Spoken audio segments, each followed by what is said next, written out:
Au Moyen-Âge, les Français étaient très impressionnés par les Polonais et les Hongrois qui parlaient latin beaucoup mieux qu'eux. Donc, varietas electat, c'est d'ailleurs principe général de notre vie. Les rapports entre l'État hongrois et les églises. Donc, chers collègues, nous vous écoutons.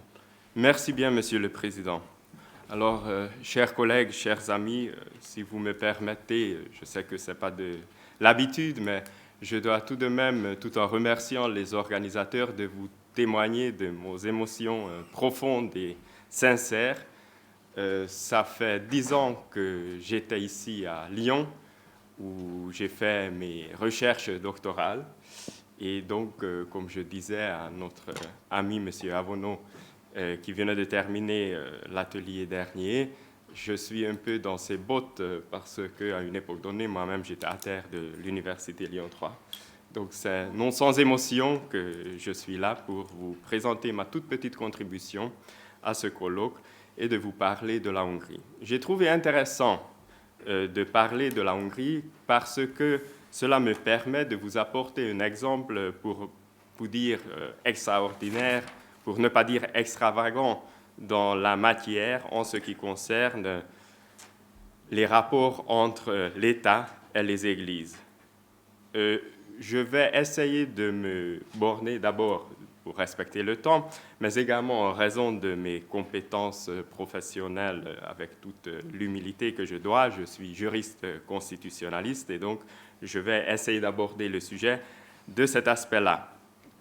Ce que je dois vous dire dès le départ, c'est que la situation en ce qui concerne les rapports entre les églises et l'État en Hongrie a donné lieu à pas mal d'incompréhensions, pour ne pas dire à quelques critiques. Et pourtant, ces rapports s'expliquent dans un contexte bien particulier.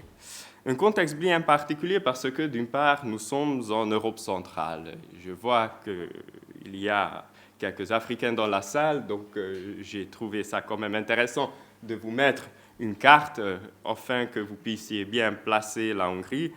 L'Europe centrale, c'est non seulement une zone géographique bien précise, mais elle est également une région particulièrement intéressante parce qu'elle se trouve au carrefour de différentes influences. Et ces influences ont joué un rôle important dans la législation et même dans les constitutions de la Hongrie, mais d'une manière encore plus générale, et notamment on se rapproche à notre sujet par rapport aux églises et par rapport aux rapports que ces églises pouvaient avoir quant à l'État. D'autre part, le contexte est particulier parce que les églises ont justement joué un rôle très important dans le maintien ou dans la production même de l'identité nationale. Je vais y revenir à plusieurs reprises, mais je pense que c'est un élément très important à comprendre afin d'avoir des connaissances précises sur la situation actuelle. Donc, d'une part, l'identité hongroise s'est mélangée avec des identités religieuses tout au long de son histoire, comme vous allez voir, et d'autre part, et cela est dû également à ce contexte d'Europe centrale, nous sommes dans une région qui a eu toujours une impression d'être dans un retard dans son histoire. Alors ça s'explique depuis l'Empire ottoman. Je ne vais pas pouvoir parler de tous ces éléments historiques, mais ce sentiment de vouloir rattraper un certain retard est également caractéristique et se lit dans notre législation. Alors pourquoi l'exemple de la Hongrie est extraordinaire ou extravagant, notamment pour nos amis français? Parce qu'au lieu de réfléchir à la séparation entre l'État et les églises, nos constituants, nos législateurs voulaient toujours définir des rapports bien précis, bien concrets de ces églises et notamment leur rôle, leur place dans la vie publique, pour ne pas dire dans l'espace public. Et donc, cela est important également dans le contexte actuel.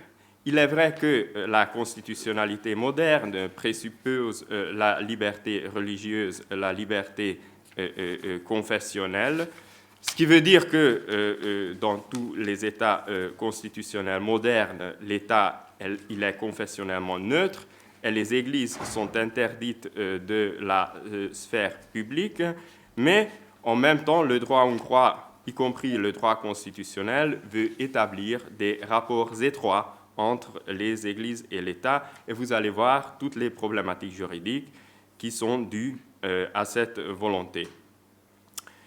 Enfin, pour terminer mon introduction un peu longue, ce qu'il faut voir, c'est que ce sujet a une certaine actualité. D'abord, ce sujet, et je vais essayer de ne pas en parler, mais je dois quand même mentionner, étant donné que cela donne un certain contexte à mes analyses, alors plutôt juridiques et constitutionnelles, il y a une actualité politique. Le gouvernement actuel de la Hongrie se déclare chrétien-démocrate, mais plus que ça, il se veut être protecteur des valeurs chrétiennes.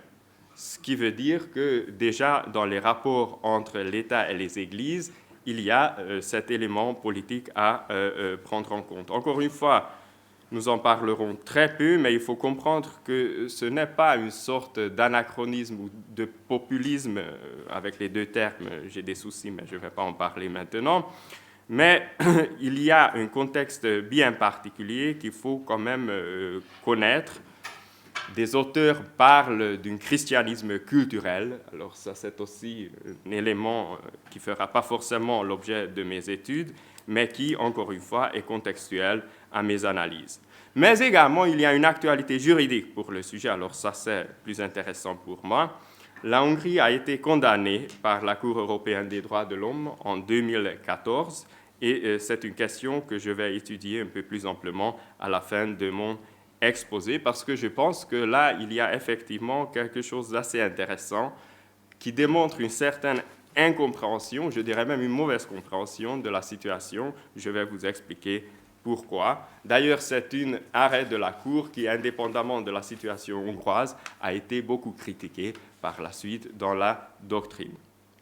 Alors, je vais vous parler, j'ai choisi une peinture que j'ai mise ici. Alors ça, c'est justement pour vous montrer l'histoire et la diversité religieuse dans l'histoire de la Hongrie. Il s'agit d'un tableau qui a été peint au XIXe siècle, donc ça c'est l'époque du romantisme nationaliste, mais qui se veut refléter une scène historique très importante. C'est un des États généraux qui ont eu lieu non pas en Hongrie, parce que c'était à l'époque de l'occupation ottomane, mais en Transylvanie, donc une partie de la Roumanie, où il y avait donc justement des États généraux qui étaient les premiers à déclarer la liberté religieuse, l'exercice libre des religions. Cela s'est passé en 1568, c'est-à-dire 30 ans avant l'édit de Nantes. Je crois que ces États généraux de Torda c'était la première déclaration justement de libre exercice religieux, donc encore une fois en 1568. Donc en fait, j'ai choisi comme fil conducteur la diversité, et donc je vais vous parler très rapidement, ça c'est le plan que j'ai choisi, de deux exemples que je voudrais étudier rapidement au départ. C'est une question donc de la diversité des législations sur les rapports entre les églises et l'État. Je vais parler des lois libérales de la fin du XIXe siècle, et je vais parler également de la politique socialiste de l'État-parti, qui est d'ailleurs très intéressant dans la matière. Pour passer après aux actualités.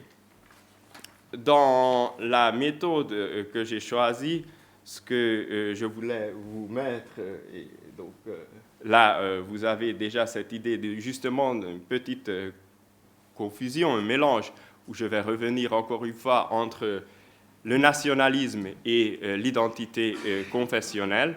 Là, vous avez la déclaration de l'indépendance de la Hongrie suite à la révolution de 1848. C'était en fait en 1849. Et pourquoi j'ai choisi cette image? Parce que la scène se déroule dans une église protestante, à Debrecen, qui était un peu la capitale du calvinisme hongrois. Et vous le savez, les empereurs autrichiennes, c'était des catholiques fervents, et le fait de déclarer l'indépendance nationale dans une église protestante était également symbolique. Donc, encore une fois, une preuve comment l'identité nationale dans l'histoire s'est mélangée avec l'identité religieuse. Donc, encore une fois, pour définir les églises qui m'a posé un peu des problèmes, et donc justement, vous allez voir pourquoi c'est important lorsque je vais essayer de critiquer rapidement la jurisprudence de la Cour européenne des droits de l'homme, c'est que les églises peuvent être comprises sous de différentes formes. Bien évidemment, les églises sont des institutions confessionnelles, donc réunissant des personnes autour d'une foi religieuse, mais peuvent être considérées également en tant que des associations sociales qui promettent une certaine identité à ses membres et qui exécutent des missions sociales. On va voir que ça va être aussi important. Et encore plus ou encore pire, pour ainsi dire, des communautés politiques porteuses, donc justement, d'intérêts et de valeurs. En fait, comme j'en ai déjà parlé, dans l'identité nationale hongroise, le rôle de l'identité confessionnelle était très important. Alors, il y a justement un mois précisément que nous avons fêté le jour de la culture hongroise, qui n'est pas une fête nationale, mais juste une journée déclarée par l'Assemblée nationale pour la culture hongroise. Il y a beaucoup de manifestations culturelles, mais le jour qui a été choisi, c'est le jour lorsque son auteur a terminé l'écriture du poème qui est devenu l'hymne national. C'était en 1823. Et pourquoi cette question des hymnes nationaux peut être intéressante? Parce que ça permet de montrer comment les identités confessionnelles et l'identité nationale se mêlaient. En fait, à l'époque et tout au long du XIXe siècle, pour les fêtes nationales, surtout au début du XIXe siècle, pour les fêtes même municipales ou d'autres, donc des fêtes publiques, on va dire, on n'a non pas utilisé un hymne national, mais on a utilisé des hymnes religieux. C'est-à-dire qu'avec toute la diversité religieuse, les catholiques, alors la traduction elle est pauvre, c'est moi-même qui j'ai essayé de traduire, chantaient cette première chanson que je ne vais pas vous chanter, et alors que les protestants, calvinistes donc, alors ça c'est par contre le texte originaire, c'est le psaume de Genève de 90, qu'ils considéraient comme l'hymne à chanter à l'occasion des fêtes publiques. Et à la fin, donc, notre hymne national qui a été écrit, qui commence avec cette ligne « Bénis les Hongrois au Seigneur ».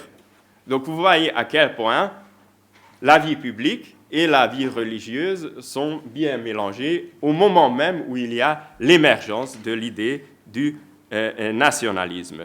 D'ailleurs, c'est le vers avec lequel commence notre loi fondamentale, donc le texte dans notre Constitution, qui, à ce titre, a été également contesté, car la majorité gouvernementale actuelle, au moment où ils ont refait la constitution de la Hongrie, a décidé de marquer les racines chrétiennes.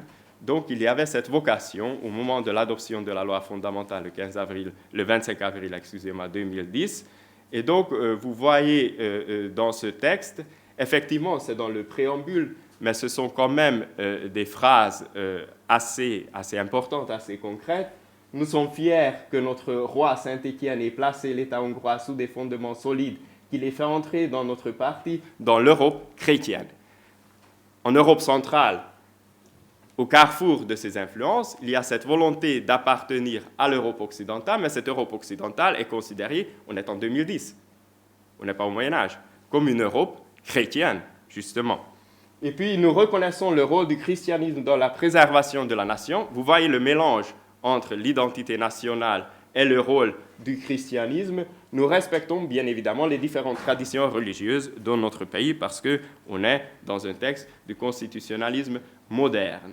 Alors, justement, la question qui se pose pour tous les auteurs qui analysent le préambule de notre loi fondamentale, s'agit-il d'un historicisme, d'un anachronisme ou bien d'un projet d'avenir, justement pour la Hongrie? Alors, je laisse la question ouverte pour aller très vite sur ces deux exemples historiques que j'ai choisis, que je ne vais pas vous présenter très en détail, je vais juste les mentionner. De toute façon, si les communications auront lieu, vous allez pouvoir lire ma contribution. Ce qui est intéressant à voir, c'est que dans ce contexte bien particulier, quand même, à la fin du XIXe siècle, conformément aux tendances européennes générales, il y a eu ce débat sur la séparation entre l'Église ou les Églises et l'État.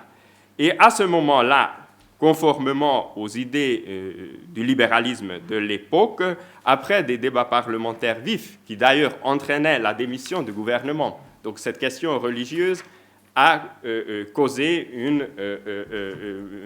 pas une motion de censure, mais une démission volontaire, une fois que le gouvernement a compris qu'il n'avait plus la majorité à l'Assemblée nationale, tellement la question était considérée comme importante. Néanmoins, grâce à ces législations, donc vous voyez rapidement les 3 lois qui ont été adoptées en 1894, ils ont parlé uniquement sur les fonctions publiques des églises. Donc la séparation intervenait pour justement donner à l'État ce qui était à l'État, c'est-à-dire que les fonctions publiques revenaient désormais à l'État.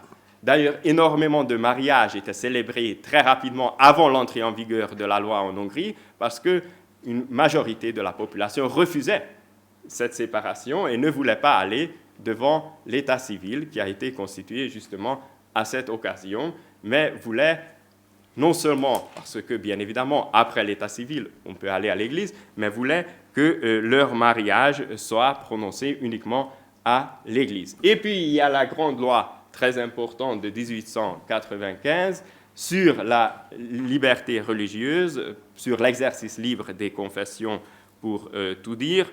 Et donc, j'ai cité la phrase, j'ai traduit en français, qui est l'article le plus important. Toute personne peut confesser et suivre n'importe quelle foi ou religion qu'elle peut exprimer et pratiquer librement dans les limites du respect des lois et des exigences de la moralité publique. Donc ça, c'est le texte de l'époque.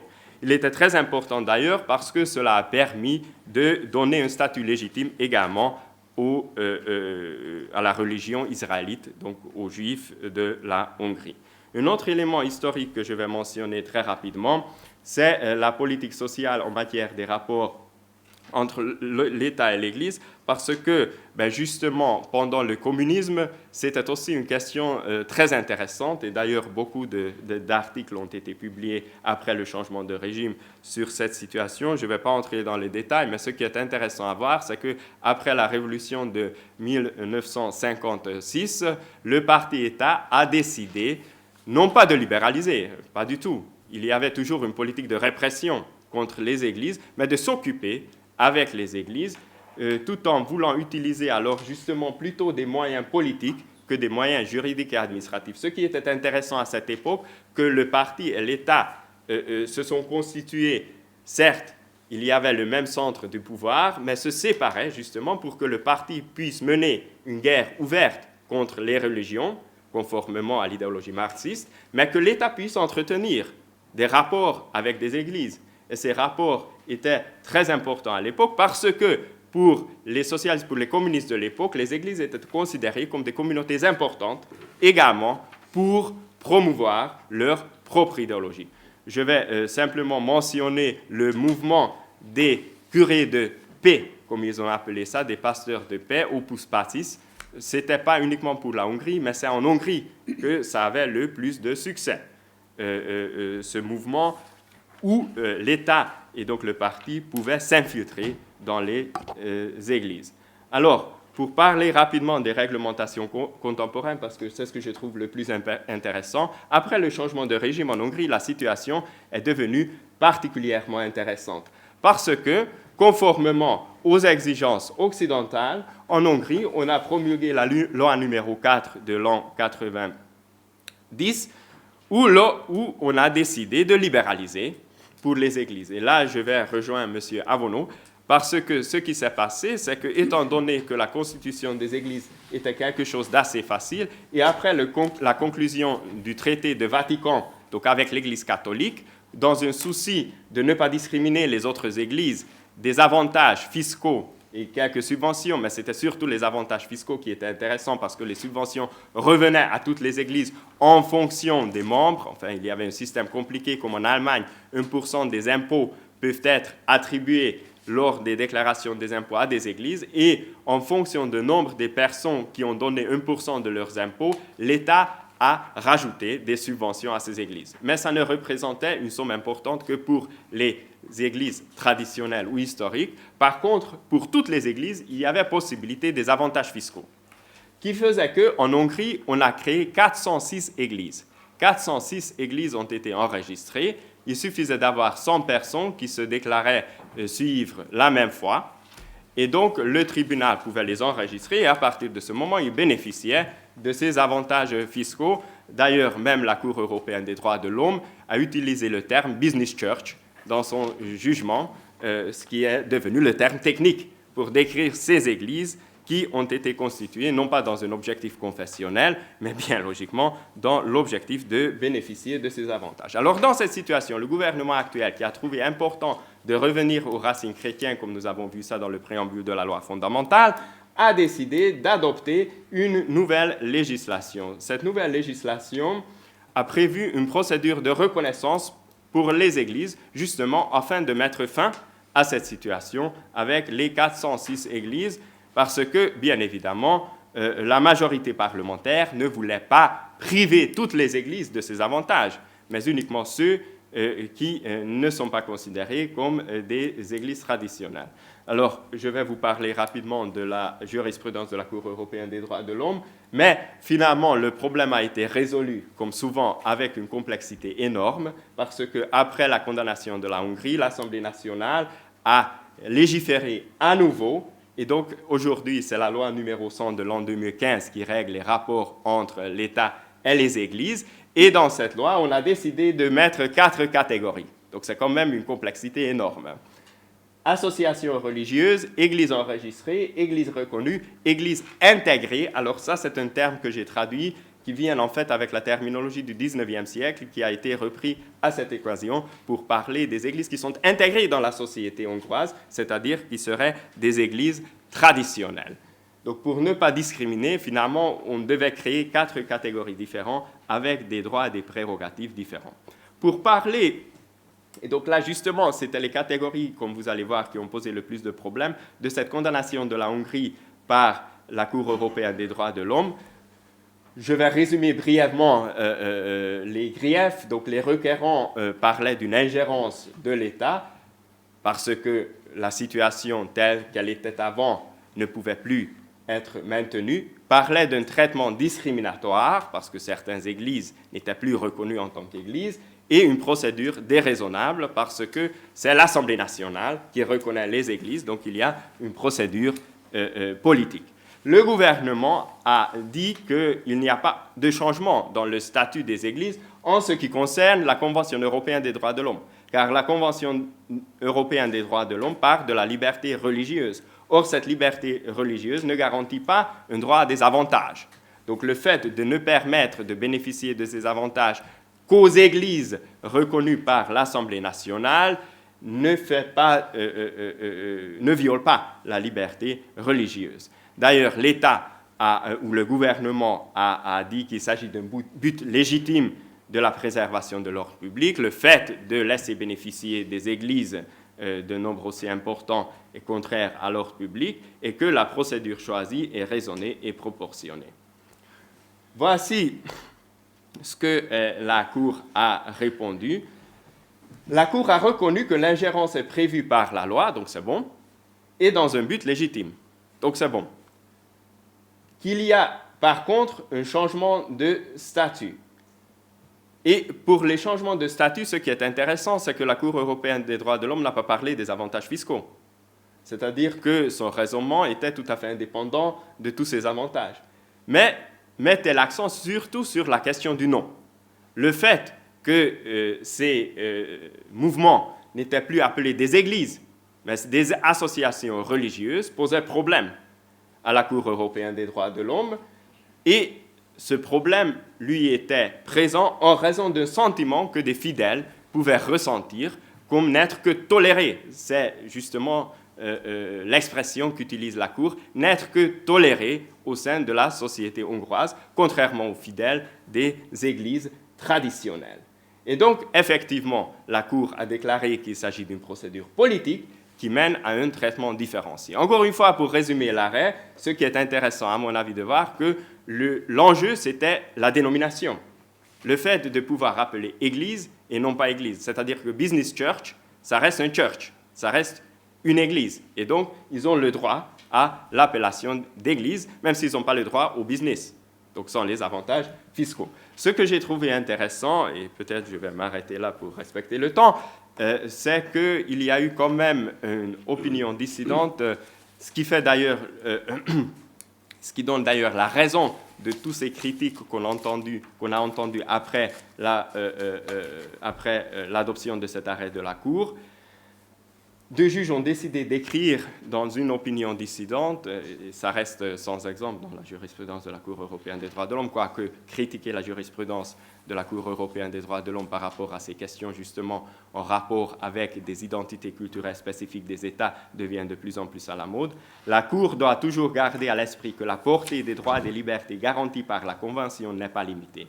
Une expansion démesurée de la portée des dispositions matérielles de la Convention risquerait de compromettre la légitimité de l'ensemble du système européen de supervision des droits de l'homme. Alors, ne pouvant pas dire plus sage, je vais m'arrêter là et je vous remercie de votre attention. Oui, merci, chers collègues, pour cette intervention. D'abord tout à fait bien limitée dans le temps, puis qui nous fait pénétrer dans un pays qui jusqu'à présent n'avait pas beaucoup été examiné, et dans une partie du monde qui n'avait pas été beaucoup examinée. Je crois que le professeur... Nous allons intervertir. Voilà. Va se rapprocher de l'appareil. Avec vous maintenant, avec le professeur Kurdis.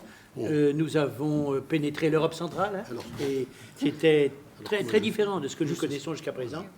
Nous allons maintenant, avec le professeur Ferral, pénétrer ce monde immense, cet univers que constitue un village de pêcheurs du Bas-Languedoc. Merci de souligner qu'il n'y a pas de petits sujets. Alors, tout d'abord, je dois évidemment remercier l'invitation dont j'ai été l'objet, alors que je ne suis un spécialiste de pas grand-chose, car vous le savez, je ne suis qu'un juriste, et effectivement, on a une vision extrêmement limitée de la société lorsqu'on ne fait que du droit.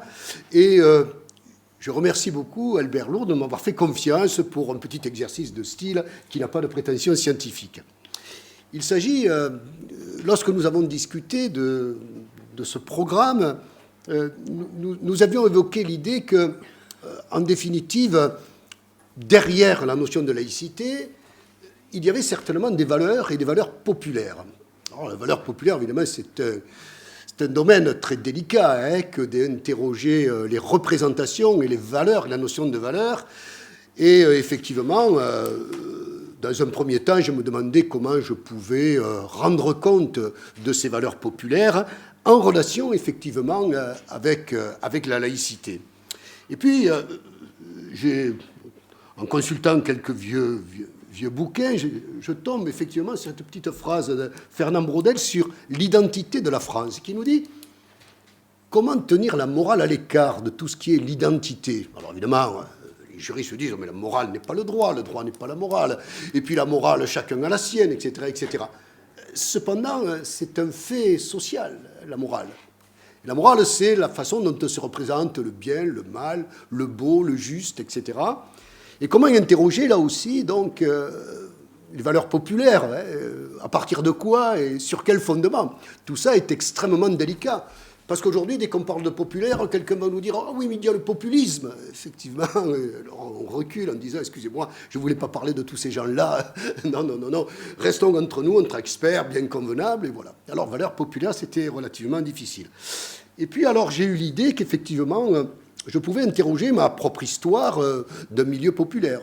J'étais un milieu populaire de pêcheurs du Bas-Languedoc, comme le professeur Cabanis vient de le souligner, et y associer à la fois des documents et quelques souvenirs, puisque j'étais immergé, comme vous avez vu dans l'intitulé, je suis pensionné des Invalides de la Marine, puisque j'étais moi-même marin-pêcheur pendant près d'une dizaine d'années.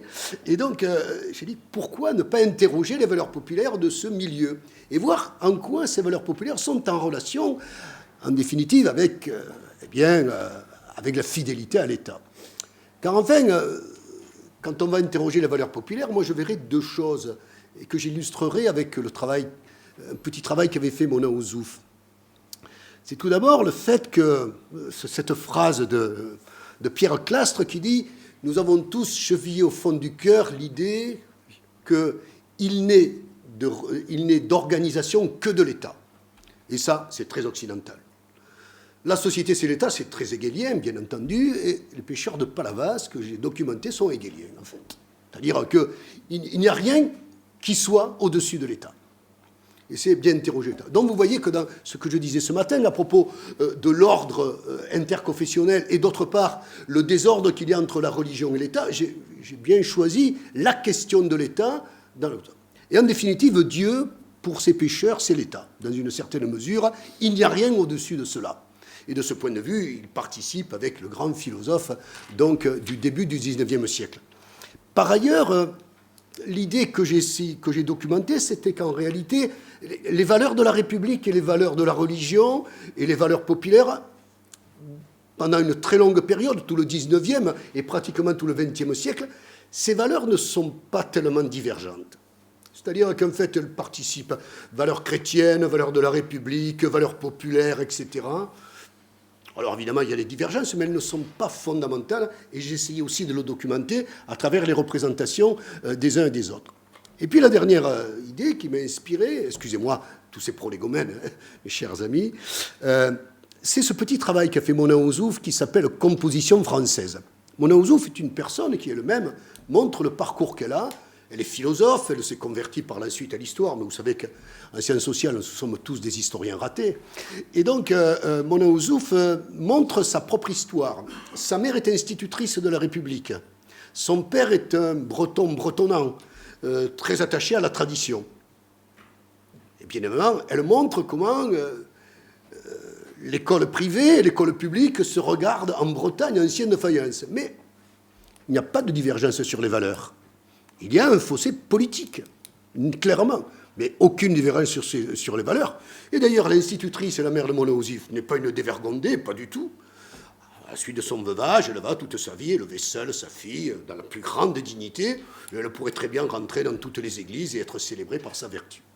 Donc on le voit, en définitive, la convergence qu'il y a entre les valeurs de la République et les valeurs populaires nous apparaît au niveau du quotidien. Vous connaissez le mythe d'Antigone, hein, bon, c'est parce que Créon se détache trop des valeurs populaires qu'en définitive, la loi n'est plus légitime. Et il semble que la loi et les valeurs de la République soient longuement légitimes et en concordance avec la valeur populaire. Un petit peu comme les Chinois, quand ils disent que le fa et le li doivent être convergents. Hein, et que si le mandarin s'en écarte trop, eh bien évidemment, cela pose problème pour l'équilibre même de l'État. Excusez-moi d'avoir été si long, je continue. Alors, je ne sais pas, quel est le bouton? Voilà un petit peu le plan rapidement. Tout d'abord, je vais parler des sauvages, des cabanes de la République. C'est-à-dire qu'il existe au sud de Montpellier, au XIXe siècle, des sauvages. C'est le nom qu'on leur donne.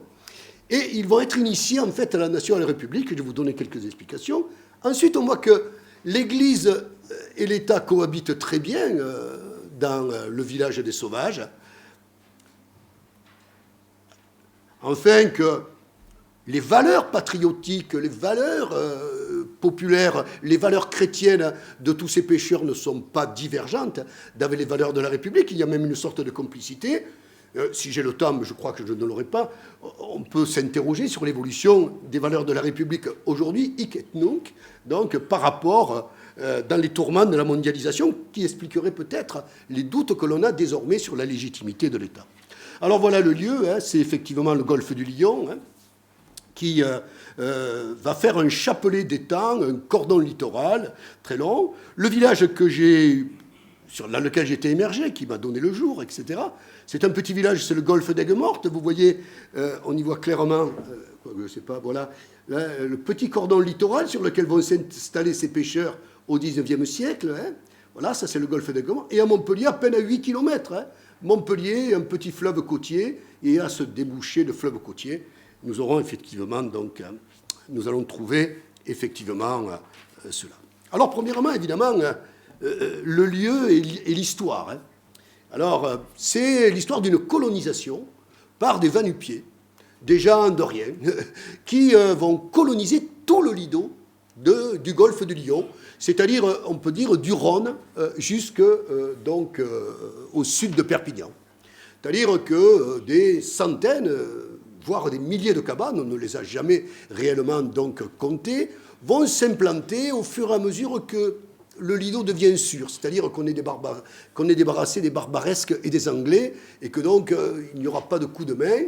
Et alors, ces gens-là s'installent dans un endroit désertique et très inhospitalier. Hein. Alors ça, la photo que j'ai choisie, évidemment, n'est pas du tout représentative donc, de la dureté des lieux, mais sachez que les lieux sont très très durs. Et la preuve, c'est ce tableau de Courbet qui représente justement les cabanes de Palavas. Voilà comment habitent les gens, les sauvages, hein, les sauvages des cabanes. Je ne sais pas si vous voyez très bien, on va essayer d'avoir une petite vue plus près. Voilà, donc, voilà ce que peint Gustave Courbet. Et voilà la façon dont les gens vivent. Là, on est au début du XXe siècle. Hein. Là, c'est au Barcarès, mais il y en a à peu près partout. Ce sont des gens qui vivent d'une façon assez misérable, hein, vous le voyez, hein, avec des familles nombreuses, comme on le fait tous à l'époque. Et on a le désert et la mer. Voilà, c'est ça. Et croyez-moi qu'aujourd'hui, il y a beaucoup plus de béton, hein, désormais, bien sûr. Alors, ce que l'on voit, c'est ces pêcheurs à pied, hein, qui initialement sont très misérables, n'ont même pas de bateau. Hein, dans un premier temps, on est en 1840 à peu près. Et puis après, regardez ce que nous donne l'image que nous donne Vincent van Gogh, hein, ces barques tirées sur la plage des Saintes-Maries de la Mer, des bateaux les plus simples qui soient, hein, qui sont, est-ce qu'on peut parler encore de bateaux, qui ressemblent presque à des petits jouets, mais c'est avec ça pourtant que ces gens-là vont travailler. Voilà la première esquisse que faisait Van Gogh avec du noir de sèche et un roseau. Alors c'est du vieux bois, des vieilles cordes, évidemment, pour se jouer de ce qu'on appelle les bounances, hein, c'est-à-dire le fait que le vent n'est pas toujours très violent, malgré le Mistral et la Tramontane, et quand même des pêcheurs assez audacieux et assez efficaces. Vous voyez ce bateau chargé de thon qui revient de la mer, avec des pêches collectives et très solidaires que l'on trouve. Hein. Donc là aussi, c'est des photos des Palavasiennes dans les années 50 en train de lever le filet à thon, qui est une madrague volante, qui est la cinche au thon, et que l'on retrouve ici encore par une autre. Tout l'espace social, tout l'espace public est occupé évidemment par les barques, par les pêcheurs, par leurs filets. Ils envahissent tout, ils sont véritablement chez eux, on peut dire, et l'espace leur appartient dans une certaine mesure. Hein. Ils s'accaparent le littoral, hein, dans une large mesure. Mais déjà, le tourisme pousse sa corne, n'est-ce pas, hein. Et on voit que sur des embarcations, disons, sommaires, qui feraient hurler les services de sécurité à l'heure actuelle, on peut embarquer une trentaine d'enfants sur ce qu'on appelle une bête, hein, c'est-à-dire une petite barque à fond plat. Et là, vous voyez que la surfréquentation de nos plages n'est pas si récente, hein, elle est extrêmement importante. Voici les Montpelliérains, et vous voyez encore toutes les barques des pêcheurs que l'on regarde avec une certaine commisération, faut-il le dire, et même les quais de Palavas sont envahis. Voilà un petit peu comment s'installent ces pêcheurs. Ils sont, en 1840, ils sont à peu près 200, 250, et on parle d'eux à Montpellier. Avez-vous vu les sauvages des cabanes? Oui. Et alors, donc, il va se produire deux choses. L'État et l'Église vont s'en occuper.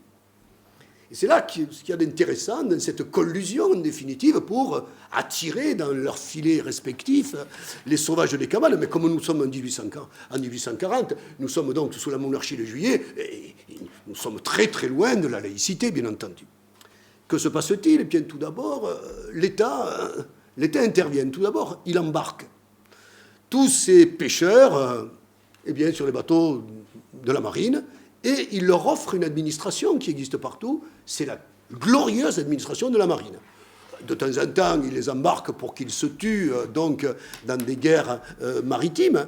Mais en tout cas, les sauvages ont une administration. En plus de ça, l'État conforte les quais, il crée une digue, il aligne les rues. Bref, l'État est là avec ses ingénieurs. Et l'État apparaît à ces sauvages comme quelque chose de tout à fait considérable. Et la commune sera érigée, la zone sera érigée en commune en 1852, c'est-à-dire sous le Second Empire. Quant à l'Église, elle ne reste pas inactive. Le père Soulas et missionnés par l'évêque pour aller évangéliser, c'est-à-dire qu'ils n'ont aucun Dieu, évangéliser les sauvages des cabanes. Et alors, en 1842, dès 1842, avant même qu'il n'existe donc une commune, eh bien, nous avons déjà une église, assez pimpante en définitive, et en 1883, des religieuses vont s'installer et essayer de monter une école. Mais ça ne marche pas. Les pêcheurs se convertissent tous à l'école publique, elle est gratuite, ils en sont très heureux, et ils ont des instituteurs qu'ils jugent extrêmement vigoureux, à la mesure de leur dureté, etc. Voilà donc un petit peu comment se construit en définitive donc l'évangélisation d'une part et l'étatisation d'autre part des pêcheurs des cabanes. Autre aspect un petit peu singulier, les pêcheurs des cabanes sont pour plus de la moitié des enfants de l'assistance publique qui ont été déversés sur le Lido parce qu'ils avaient atteint leur majorité. Vous voyez qu'à l'époque, l'État savait quoi faire de ces enfants perdus. Eh bien, il les perdait plus encore sur le désert du Lido. Voilà un petit peu ce qui est assez anecdotique. Vous avez vu quand même que les conditions de vie sont extrêmement précaires dans cela. Alors, j'étudie aussi mon propre village et je regarde ces comportements et je me rends compte que la vie religieuse est très importante donc, dans le village. Les curés ont une action très très forte, et en particulier par des processions très nombreuses, par des manifestations, religieuses importantes, en particulier les rogations, qui fait qu'on va prier sur la jetée pour essayer de remplir les filets des pêcheurs, etc. Bon, on construit, on érige un Christ en croix à la sortie, à la sortie du port, pour que les pêcheurs puissent se signer, etc. L'Église est très présente. Autre manifestation que l'on connaît, c'est par exemple la crèche vivante. Toutes les familles de pêcheurs se bousculent pour avoir la gloire, effectivement, d'y figurer, soit comme le chef des bergers, soit comme Saint Jean-Baptiste, on ne sait pas pourquoi d'ailleurs, il figure donc dans les crèches vivantes, soit quand on a la chance d'avoir mis au monde un enfant au mois de décembre, le voir siéger, entre guillemets, ou gire plutôt en tant qu'enfant Jésus, etc., ou être la Vierge Marie, c'est des choses qui ne durent pas, on le sait, mais enfin, bon, c'est une bonne entame dans la gloire du village, ou comme Saint-Joseph. Donc on le voit, la présence est très forte, les curés sont très militants, en particulier, ils embrigadent le plus souvent, assez souvent, les palavasiens, dans des pèlerinages, à Lourdes, pour pouvoir effectivement tenir les ouailles. Cependant, il faut constater que ça ne marche qu'il y a une différenciation sur l'influence des curés sur les ouailles. C'est principalement les femmes, et je dirais même presque exclusivement, qui font l'objet de l'attention des curés. Pour ce qui est des hommes, ils ne mettent les pieds à l'église guère que pour les enterrements et les mariages, et ils ont vis-à-vis des curés une vision assez de commisération presque, en disant ces gens-là ne sont pas sérieux, ils sont bons, voilà. Et puis comme ils appartiennent à la sphère féminine, tout cela est totalement secondaire. C'est un milieu extrêmement macho, vous l'imaginez donc aisément. Et par contre, donc, pour ce qui est des rapports avec l'État, là, les valeurs macho, viriles, etc., sont extrêmement importantes. Tout d'abord, les pêcheurs participent à l'idée d'héroïsme un petit peu de la nation française. Ils sont volontiers nationalistes. Et puis surtout, ils participent aux 3 valeurs fondamentales de la République. Liberté, égalité, fraternité. Liberté, ce sont des artisans pêcheurs. Ils sont maîtres sur leur barque de tout et quoi. Il y a certes une administration de la marine, mais celle-ci ne sert en définitive qu'à transmettre les feuilles de maladie mauves qui font presque 1 mètre carré, donc jusqu'à 7. Et le reste du temps, le pêcheur est parfaitement libre. Sauf que, et c'est le second aspect de l'égalité, la mer est à tout le monde, mais tout le monde doit vivre de son métier. C'est les principes fondamentaux de la prud'homie des pêcheurs de Méditerranée. Et donc, l'autorégulation de l'accès à la richesse est extrêmement sévère à l'intérieur de l'ordre communautaire. Et c'est là où on voit que l'ordre communautaire participe à l'ordre de l'État. Il y a donc une convergence entre les deux mondes. Quant à la solidarité, je n'insiste pas là-dessus, eh bien, il y a la solidarité des gens de mer que l'on connaît. J'ai moi-même été pêcheur et si je perdais mon matériel, j'en retrouvais immédiatement que l'on me prête ou un bateau, ou un vieux moteur, ou une vieille paire de rames. Je n'ai jamais été en situation de ne pas avoir du matériel pour gagner ma vie, ce qui montre bien qu'il y avait une forte solidarité. Alors, je vais vous présenter quelques photos de cet héroïsme. La barque de sauvetage à rame, bien entendu, dans laquelle figure mon cher papa. La mise à l'eau glorieuse. La mise à l'eau glorieuse, effectivement, donc, de la nouvelle barque de sauvetage, toujours à rame, bien entendu. Les photos que l'on voit, donc, où on voit l'influence de la religion, qui est très forte. Non, là, je n'y figure pas, c'est trop antérieur, là. On est en 1939. Et là, donc, nous allons à Lourdes. Pour dire aussi, regardez l'influence, la permanence des cérémonies à la gloire de Saint-Pierre. Et là, regardez, plus étrange encore, nous avons des prud'hommes pêcheurs, des représentants de la mairie et des représentants, évidemment, de la religion. Et tout ce monde participe à la même fête qui est une fête religieuse. La Saint-Pierre à Gruissant, regardez, amenée par la municipalité elle-même avec les prud'hommes pêcheurs. Et là, évidemment, l'héroïsme maritime, sous la forme, évidemment, des joutes languedociennes qui sont ici à Palavas. Et on voit l'église, au fond, érigée en 1842. Voilà aussi, donc, voilà. Et évidemment, comme je le disais, les sociabilités sont très masculines, n'est-ce pas, Il sera difficile d'y voir dans ce bistrot de pêcheurs, évidemment, quelque chose. Voilà. Ce sera difficile. Voilà. Alors, cette convergence entre les valeurs m'a donc interpellé. Et alors, dire, qu'en est-il de l'État? Eh bien, si l'on regarde bien, les lois de l'État jusqu'à une période récente convergent avec ces valeurs populaires. Le mariage civil et le mariage religieux ne sont pas tellement différents. Lorsque Napoléon adopte son code, fait adopter son code, certes, il y a un divorce avec une voie très étroite, mais c'est un mariage monogame et presque éternel. Selon, évidemment, donc, la longévité du conjoint. Donc, on le voit, même, il reste même dans le code civil, à ce moment-là, bien des traces donc, de l'autorité parentale sur les jeunes qui vont se marier, etc. Donc on ne déroge pas, même quoi que l'on programme l'individualisme. Voilà. La société traditionnelle est une société patriarcale, mais ces valeurs patriarcales ne sont pas démenties par la République jusqu'à une période récente. Regardez la difficulté qu'il a fallu aux Françaises pour avoir le droit de vote. La longueur interminable, l'attente interminable, donc, de nos concitoyennes pour pouvoir avoir enfin le droit de voter. Il en est de même au niveau de la forte hétérosexualité de ces milieux rugueux qui convergent effectivement avec les règles de l'Église, d'une part, et avec d'autre part, donc, les règles donc, de la République.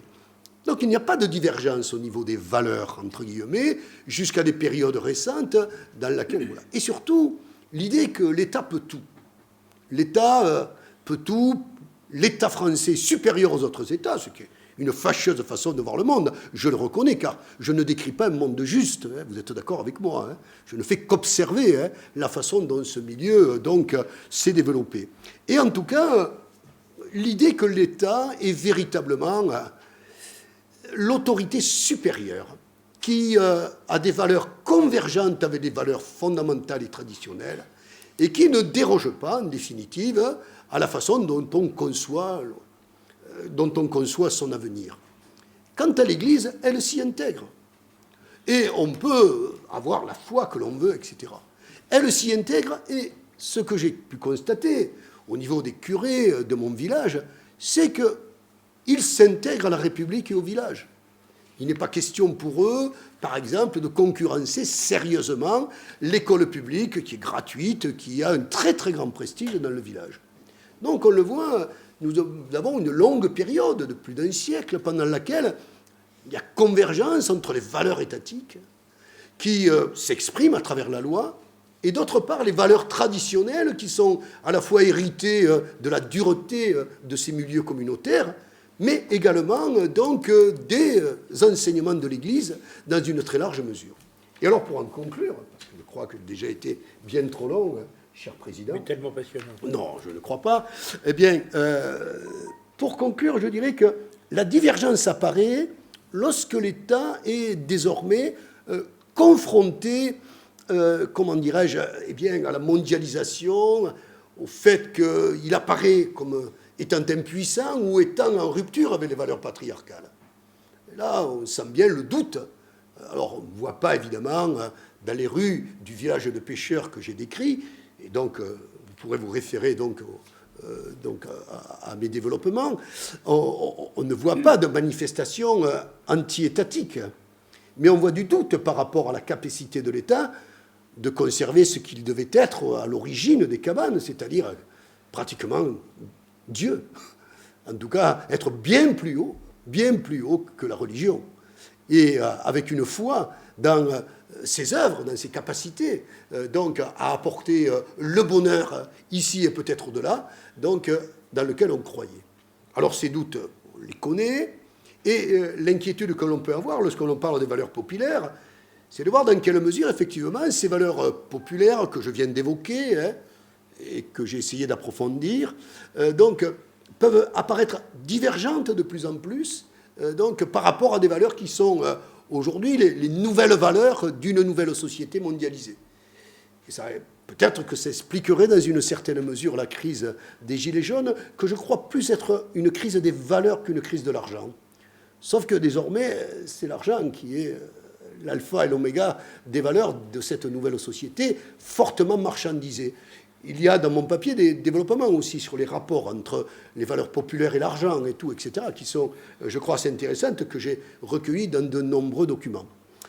Voilà un petit peu la réflexion dans laquelle j'étais engagé. Encore une fois, il n'y a aucune prétention scientifique dans ce travail que j'ai fait, qui provient à la fois de nombreux documents qui, comment dirais-je, se sont intéressés à ce petit village, parce qu'il a eu à la fois la chance et la malchance d'être très près de Montpellier, c'est-à-dire une ville universitaire qui a déversé évidemment sa science sur lui et qui en a fait un espace surpâturé, voilà, mais qui effectivement donc apparaît comme un spécimen de valeurs populaires.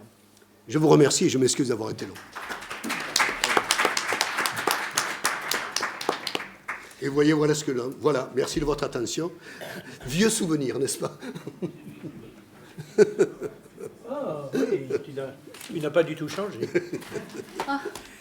Bien, chers collègues, merci pour cette plongée dans un monde enfin, que je ne connaissais pas du tout. Peut-être que certains d'entre vous avaient déjà des notions sur les sauvages des cabanes. Ce n'était pas mon cas, mais je découvre un monde tout à fait intéressant et qui est tout à fait au cœur de notre sujet. Il nous reste une dernière intervention. Ça finit comme un feu d'artifice. À la fin du feu d'artifice, il y a le bouquet. C'est la plus belle fusée. C'est vous qui allez nous le présenter, chère madame, avec le modèle laïque de l'État parti au Vietnam. Nous vous écoutons. Bon, merci beaucoup, monsieur Cabanis. Je suis très content de vous retrouver. Monsieur Cabanis était membre du jury de ma thèse. Avec monsieur Lourdes, je crois. Avec monsieur Lourdes, bien sûr, oui, c'est ça. Notre père à tous. Ça fait combien d'années déjà? Voilà, et merci beaucoup le comité scientifique et le deuxième, le réseau des chefs qui ont travaillé de façon acharnée pour l'organisation de cette rencontre très intéressante, très d'actualité aussi. Bon, c'est vrai que j'adopte une attitude plutôt humble en faisant une recherche sur ce sujet. Je vous avoue que j'ai été éduquée comme athée, parce que j'ai vécu dans un régime communiste qui ne voulait pas du tout parler des religions, des valeurs, oui. Mais c'était un paradoxe parce que dans ma famille, je n'arrêtais pas d'entendre des mots comme « mon Dieu ». Quand je fais, par exemple, tomber un verre, ma mère dit « mon Dieu, qu'est-ce que tu as fait ?» Je dis « oh, mon Dieu, voilà. Jusqu'à maintenant, j'ai répété la même chose en fait. Et alors, s'il y a quelque chose qui ne va pas, on raisonne toujours que ah oui, une antenne a été punie par Dieu, par Bouddha, c'est pas quoi, parce qu'il s'est mal comporté, voilà. Bon, il faut vraiment que tu te comportes bien, parce que Dieu a les yeux. Voilà. Alors, voilà. Bon, maintenant, on revient au sujet sérieux. c'est le modèle laïque de l'État vietnamien. J'utilise plutôt l'expression l'État-parti, parce que le parti est très important au Vietnam. Alors, à l'heure actuelle, 42 organisations appartenant aux 16 religions ont été reconnues par l'État vietnamien. Une nouvelle loi sur les croyances et les religions au Vietnam n'entre en vigueur que depuis le 1er janvier 2018. D'après cette loi, l'État garantit la liberté de croyance et de religion. Il y a toujours deux choses, croyance et religion, l'égalité de traitement envers les religions reconnues et protège leurs avoirs légaux comme leur lieu de culte. En fait, l'État vietnamien est un État athéiste, marxiste et non religieux. La laïcité comprise au sens de la loi de séparation l'État, l'Église catholique en France ou au sens de l'État séculaire est un concept importé qui n'est mentionné ni dans la Constitution ni dans les lois et documents officiels gouvernementaux. En revanche, il est d'usage dans les milieux académiques, universitaires ou journalistiques. On appelle le Thế Tục. Voilà.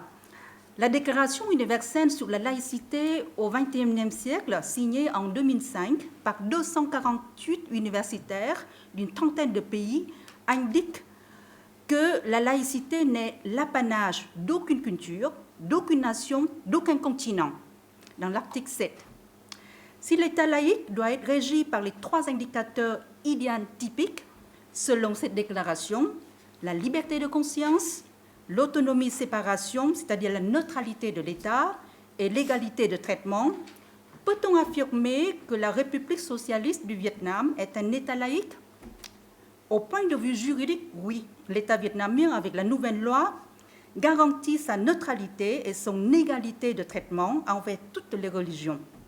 En fait, les religions et les croyances considérées par les autorités comme faisant partie à la fois du sacré et de l'identité culturelle sont prises en compte dès la première constitution du jeune État dirigé par son président Ho Chi Minh en 1945. Il a toujours mis en avant le principe suprême de solidarité entre les croyants et les non-croyants pour la cause de l'union nationale.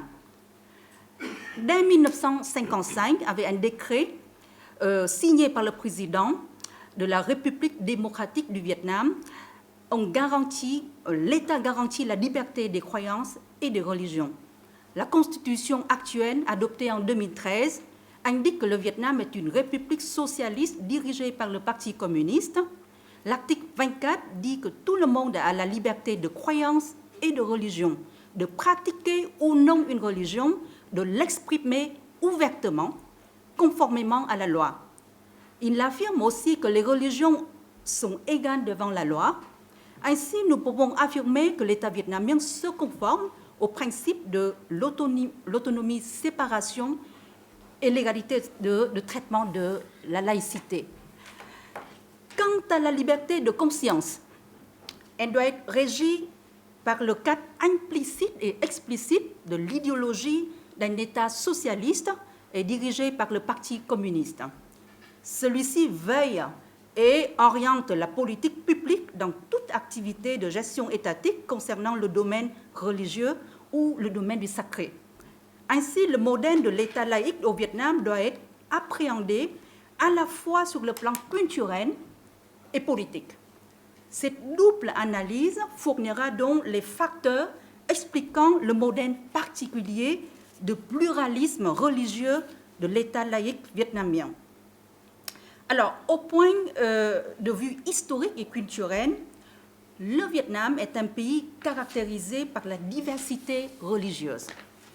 D'après les derniers sondages sociodémographiques effectués en 2019 par l'Institut public des statistiques, il y a 16 religions légales ou autorisées. Ça ne veut pas dire qu'il n'y a pas d'autres. Parmi celles-ci, les plus représentées sont le bouddhisme, le catholicisme, qui appartient à l'Église catholique, le cadaïsme, le Hoa Hao, le protestantisme et l'islam. Et sur une population totale d'un peu plus de 96 millions d'habitants, 13,2 millions sont pratiquants. représentant 13,7% de la population totale. Les catholiques sont les plus nombreux, avec 5,9 millions, c'est-à-dire qu'ils représentent 44,6% des religieux et 6,1% de la population totale. Ils sont suivis des bouddhistes avec 4,6 millions, qui représentent 35% des religieux et 4,8% de la population totale. C'est-à-dire le bouddhisme et le catholicisme totalisent près de 80% des pratiquants, des religieux. Le bouddhisme n'est pas la religion la plus pratiquée au Vietnam, hein, contrairement à ce qu'on croit. Il est à noter qu'il n'y existe pas encore de sondage officiel de démographie religieuse, d'autant plus que la frontière entre ceux qui ayant la foi et les pratiquants de certaines religions, dont le bouddhisme, reste floue. On peut rester à la maison, ce n'est pas la peine d'aller à la pagode pour faire des prières. Voilà, vous voyez. Alors, plusieurs chiffres non concordants sur les populations religieuses se trouvent dans des publications administratives ou académiques et peuvent varier du simple au double. Un exemple, j'ai trouvé les derniers chiffres figurés sur le site du comité gouvernemental de gestion religieuse. On a avancé le chiffre de 26 millions, c'est le double, 26 millions de religieux au Vietnam. Voilà, la diversité religieuse vietnamienne était accentuée au cours du XXe siècle avec la présence française, les guerres indo-chinoises et enfin l'ouverture du pays depuis une trentaine d'années. De nouvelles religions, souvent déviées de scènes traditionnelles, ont fait leur apparition. Il s'agit des premières religions d'origine nationale. En fait, parmi les 6 premières religions au Vietnam, 4 ont une origine extérieure. Il y en a de provinces régionales comme l'hindouisme, le bouddhisme, le confucianisme et le taoïsme, et d'autres de provenance de l'Ouest, telles que le catholicisme et le protestantisme. Il est à noter qu'au Vietnam, la reconnaissance étatique d'une religion n'est pas automatique. Ainsi, plusieurs restent encore sous examen ou illégales. Les organisations religieuses autorisées sont celles ayant accompli en bonne et due forme leur dossier d'enregistrement auprès des autorités compétentes, très compliqué, très bureaucratique. Hormis les institutions établies dans l'histoire du pays, celles-ci doivent être dotées de chartes, de clergés, de croyants patentés, autrement dit, répondent aux critères de reconnaissance de la loi sur les croyances et les religions. Alors, 2 caractéristiques essentielles impriment profondément le paysage religieux au Vietnam depuis 1945. Premièrement, le Vietnam fait partie des nations de l'Asie de l'Est d'influence culturelle chinoise. Ici, la sécularisation est marquée par l'absence d'une religion dominante et majoritaire, ce qui les distingue des nations du Sud ou Sud-Est asiatique, où les religions comme l'islam au Pakistan ou au Bangladesh, ou l'hindouisme en Inde et au Népal, le bouddhisme du petit véhicule en Birmanie, du Bhoutan et de la Thaïlande sont régnantes. La culture traditionnelle vietnamienne est depuis quelques siècles influencée par le syncrétisme religieux formé par leur coexistence harmonieuse entre le bouddhisme, le confucianisme et le taoïsme. Alors, le bouddhisme ici appartient au courant du grand véhicule, courant qui présente un Bouddha engagé dans l'amélioration de la vie terrestre et qui pense que chaque individu comporte en soi la nature du Bouddha, capable d'être éveillé. Ainsi, la frontière entre le sacré et la vie sur Terre est moins prononcée que le courant du petit véhicule en Thaïlande, comme on voit. Quant au confucianisme, ses enseignements ne portent que sur les choses de la vie courante et réelle. Il s'agit d'une croyance en une société d'ordre, hiérarchique et harmonieuse, régissant les relations entre tous les individus, à l'intérieur comme à l'extérieur de leur famille. Pour le taoïsme, c'est une philosophie de vie en vue de l'élévation de l'homme comme un être sage, en quête de l'harmonie avec la nature. Dans l'histoire de la nation, ces 3 religions ont été particulièrement valorisées par les rois, en particulier le bouddhisme et le confucianisme. Le bouddhisme a été adopté comme religion nationale par les dynasties de Li et de Chen au XIe jusqu'au XIIIe siècle. le roi Trần Nhân Tông a même inventé un courant bouddhiste local bien connu au nord du Vietnam, le Trúc Lâm Yên Tử. L'influence du confucianisme s'est arrondie à partir du XVe siècle avec le déclin du bouddhisme. Le confucianisme est dorénavant adopté comme religion nationale jusqu'à la fin des dernières dynasties féodales, les Nguyen, au début du XXe siècle.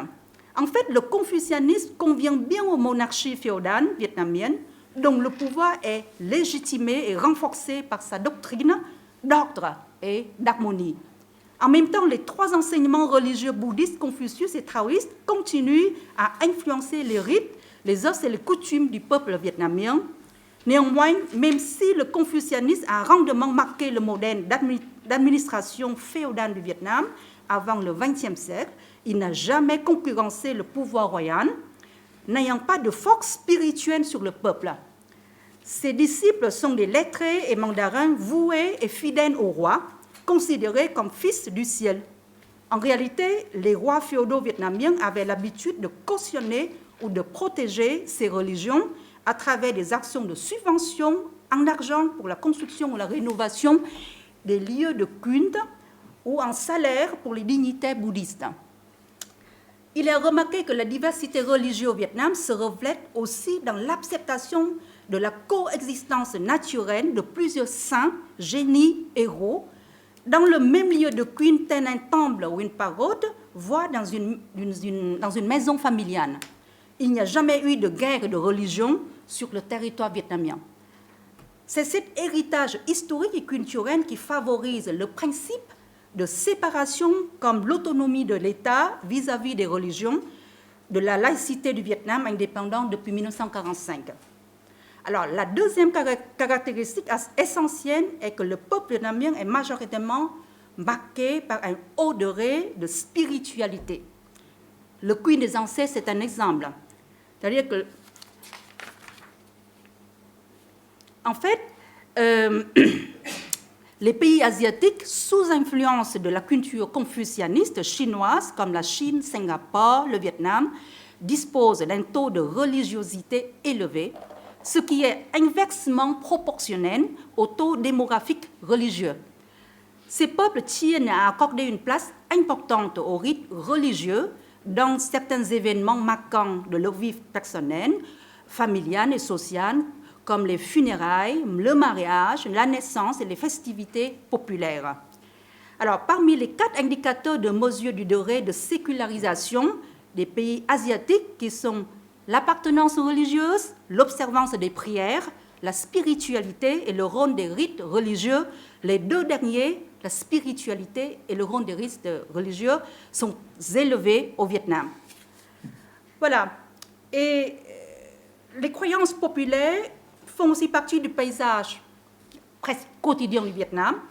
Il y a la tradition de culte aussi des héros nationaux, des différents génies locaux comme villageois et enfin des ancêtres dans presque toutes les familles vietnamiennes, religieuses ou non. Ces cultes sont favorisés actuellement par l'autorité. Et les religions d'importation, comme le catholicisme et d'autres, l'islam, n'ont pas pu faire disparaître ces croyances populaires. Au contraire, elles s'influencent mutuellement et se transforment sans heurts majeur. Le confucianisme venu de Chine, marqué par le patriarcat, n'a pas impacté le rôle important des femmes dans la société vietnamienne. Ici, le culte de la déesse mère est toujours présent et populaire. Le fait religieux vietnamien se caractérise par une large ouverture aux différentes croyances et religions et une cohabitation harmonieuse séculaire. C'est le dénominateur commun dans l'esprit qui peut unir les religieux et les non-religieux, et cet héritage culturel et religieux contribue à façonner le modèle de l'État laïque du Vietnam actuel. Il vous reste encore combien de minutes ? 5 minutes. Alors, voilà, ça c'est l'héritage. Maintenant, en ce qui concerne le régime vietnamien actuel, vous savez que, comment peut-on expliquer le modèle, l'État laïque, pluralisme, adopté par les gouvernements successifs depuis 1945. Bon, première explication, c'est les fondements culturels et religieux, de diversité culturelle. Et deuxièmement, on peut dire aussi c'est qu'il y a un impératif d'union nationale du nouveau gouvernement pour pouvoir contrer en quelque sorte les forces étrangères en fait. Alors, même sous la colonisation française, il n'y avait pas de véritable connivence entre le gouvernement colonial et l'Église catholique. Il n'est pas impossible que la loi sur la laïcité de 1905 en France et l'appartenance à la franc-maçonnerie de certains gouverneurs indo-chinois jouent en faveur d'une colonisation plutôt laïque. L'autonomie de l'État envers les religions est aussi favorisée par l'influence de l'idéologie marxiste-léniniste adoptée par l'État vietnamien depuis son indépendance. L'article 4 de la Constitution du Vietnam indique que le Parti communiste, avant-garde de la classe ouvrière et des travailleurs et du peuple vietnamien, représentant fidèle de l'intérêt de la classe ouvrière, etc., des travailleurs du peuple, dont la base idéologique est le marxisme-léninisme et l'esprit de Ho Chi Minh est la force dirigeante de l'État et de la société du Vietnam. Et cette ligne politique marxiste donne à penser que l'État vietnamien est un État laïque et athéiste. Toutefois, l'athéisme n'a jamais été reconnu dans les constitutions ni dans les décrets et ordonnances comme principe social et idéologique. Au Vietnam, les discours officiels de l'État parti restent invariables sur le fait que les croyances et les religions font partie de la vie spirituelle du peuple à préserver et à faire valoir et doivent se mettre au service de l'unité nationale et du socialisme. Ainsi, la finalité de toute politique publique religieuse est multiple, d'associer la foi au patriotisme, de valoriser les valeurs religieuses positives pour le développement du pays, de conforter l'unité nationale et de faire reculer les coutumes arriérées, les superstitions, et enfin de lutter contre les actions religieuses contraires à l'intérêt de la nation. Et cette ligne marxiste-léniniste oblige l'État d'être neutre et autonome envers toutes les religions. Et si on se réfère aux 7 familles de la laïcité de Bobéro, le modèle laïque de l'État parti du Vietnam s'approche à coup d'œil de la deuxième, c'est-à-dire la laïcité gallicane, ou de la 4e famille, une laïcité inclusive et accommodante, mais ne s'y applique pas complètement. Alors, je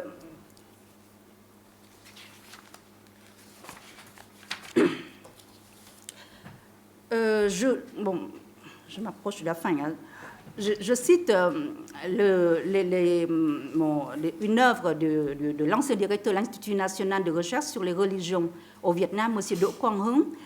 Il avance que la gestion étatique des religions au Vietnam est guidée par 3 principes de base. Premier principe, c'est le pluralisme religieux. Deuxième, c'est l'harmonie. Et troisième, c'est la collaboration. Alors, le pluralisme religieux est reflété par la reconnaissance égalitaire de l'État envers toutes les religions. Et il est noté qu'il n'y a pas de jour férié religieux au Vietnam. L'harmonie et la collaboration se présentent à travers la souplesse de gestion concernant l'autonomie et la neutralité de l'État vis-à-vis des institutions religieuses. Certes, l'État ne s'appuie sur aucune religion. Cependant, cette autonomie n'est pas vue comme une porte fermée, empêchant les dignitaires ou représentants religieux à faire politique. Pendant les 2 guerres indo-chinoises, plusieurs religieux se sont exprimés patriotiques et engagés pour le salut national. L'État incite encore les dignitaires religieux à participer aux activités administratives et sociales. Il existe des députés élus issus des clergés religieux. Ce point souple, je ne sais pas, accommodant ou spécifique, peut-il s'accommoder avec le standard laïque occidental? En fait, l'État laïque vietnamien n'est pas anti-religieux, n'est jamais anti-religieux. Il favorise toute action religieuse jugée ne pas porter atteinte à la sécurité comme à l'unité nationale. En conclusion, l'État laïque vietnamien est en voie de perfection dans le contexte de la construction en cours de l'état de droit au Vietnam. Il doit faire face à plusieurs défis soulevés à la fois par la nouvelle conjoncture du fait religieux international, comme de la montée de la société civile. La loi sur les croyances et les religions est une avancée considérable. Toutefois, elle est encore considérée par plusieurs comme une volonté de surveillance de l'État, plutôt comme un cadre démocratique et de confiance mutuelle. L'État est toujours tiraillé entre l'urgence de contenir toute velléité de liberté politique contraire au dogme du parti du socialisme et en même temps la volonté d'inculquer le patriotisme et les valeurs morales, culturelles, jugées menacées par l'ouverture du pays depuis une trentaine d'années. Il n'est pas étonnant que certaines voix s'élèvent au Vietnam depuis quelques années, surtout dans le milieu intellectuel, pour demander à l'État de réfléchir sur deux voies futures. Première voie, construire l'État laïque selon le modèle de religion civile, du modèle américain, ou d'État laïque identitaire, avec le retour du bouddhisme, et surtout de ses valeurs. Voilà, merci beaucoup pour votre attention. Merci, madame. Sans vous, il aurait manqué effectivement quelque chose, puisque l'Asie aurait été absente, et Dieu sait que c'est un élément important. Par ailleurs, avec vous, on a vu un pays, et à travers ce pays, le reste du continent, qui sort du communisme, hein, enfin, en tout cas, qui est communiste plutôt, mais où la religion est en train peu à peu de prendre sa place, après avoir été plus ou moins maltraitée par le communisme, et on rejoint de ce point de vue-là ce que disait notre ami hongrois. Il nous reste 10 minutes pour le débat, peut-être qu'on peut prendre 5 minutes de plus, hein, si notre père... Voilà, le recteur Lourdes a branlé le chef, donc il est d'accord. Cher ami. Bien, j'ai une question, on n'a pas tellement parlé, je crois, enfin, peut-être indirectement, de l'art. Or, il me semble que on peut se poser une question, est-ce que c'est un art sacré ou est-ce que c'est un art plus profane dans les différents pays? Alors, j'ai deux souvenirs. J'ai deux souvenirs. Au Vietnam, il y a un musée à Hanoï où on voit effectivement tantôt des tableaux qui représentent des cérémonies un peu religieuses, tantôt, carrément, je tiens à le dire, des marins, ou des choses courantes. Donc, il me semble que là, ça pose la question. Et pour ce qui est de l'Afrique, on retrouverait la même chose, puisqu'il me semble que les danses sont plus ou moins quand même religieuses, encore que ça peut être une émanation qui vienne de quelque chose de... Mais enfin, en général, c'est plutôt religieux. Mais voilà, après, on a toute cette distinction qui n'est pas évidente. Alors, je voudrais savoir si ça correspond pour chacun d'entre vous à quelque chose, ma question. Chère madame, vous commencez peut-être? Honneur aux dames. Ou alors on prend toutes les questions? Qu'est-ce que vous en pensez? Oui, on peut peut-être. Hein? Toutes les questions, D'accord. peu de temps. J'aurais deux questions à Peter Kruslik. Il nous a parlé bien sûr de la Hongrie, mais est-ce qu'il pourrait ou il aurait pu dire, ou pas, à peu près la même chose pour la Pologne, voire pour un autre pays de l'Europe centrale? Et la seconde question, c'est, si en Hongrie ou dans les pays qui lui sont proches, il y avait un pourcentage important de la population qui se retrouve dans une religion autre que la religion chrétienne, par exemple la religion musulmane, est-ce que ce type de normes pourrait être maintenu?